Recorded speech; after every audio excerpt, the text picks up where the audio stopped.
யோவான் நற்செய்தி அதிகாரம் 6 இறைவசனங்கள் 22 தொடக்கம் 29 நிறைபெற. இயேசு 5000 பேருக்கு உணவு அளித்த பின் சீடர்கள் புறப்பட்ட கரையிலேயே மறுநாளும் மக்கள் கூட்டமாய் நின்று கொண்டிருந்தார்கள். முந்தின நாள் ஒரு படகை தவிர வேறு படகு எதுவும் அங்கு இல்லை என்பதையும், அதில் இயேசுவின் சீடர்கள் மட்டும் போனார்களே அன்றி இயேசு அவர்களோடு அப்படகில் ஏறவில்லை என்பதையும் அவர்கள் கண்கூடாக பார்த்திருந்தார்கள். அப்போது ஆண்டவர் கடவுளுக்கு நன்றி செலுத்தி கொடுத்த உணவை மக்கள் உண்ட இடத்திற்கு அருகில் திபேரியாவில் இருந்து படகுகள் வந்து சேர்ந்தன.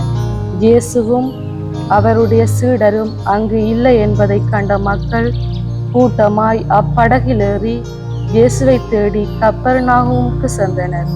அங்கு கடற்கரையில் அவர்கள் அவரை கண்டு, ரபி, எப்போது இங்கு வந்தீர் என்று கேட்டார்கள். இயேசு மறுமொழியாக, நீங்கள் அரும் அடையாளங்களை கண்டதால் அல்ல, மாறாக அப்பங்களை வயிறார உண்டதால் தான் என்னை தேடுகின்றீர்கள் என உறுதியாக உங்களுக்கு சொல்கின்றேன்.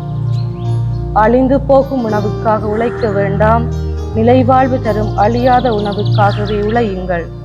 அவ்வுணவை மானிடமகன் உங்களுக்கு கொடுப்பார். ஏனெனில் தந்தையாகிய கடவுள் அவருக்கு தம் அதிகாரத்தை அளித்துள்ளார் என்றார். அவர்கள் அவரை நோக்கி, எங்கள் செயல்கள் கடவுளுக்கு ஏற்றவையாக இருப்பதற்கு நாங்கள் என்ன செய்ய வேண்டும் என்று கேட்டார்கள்.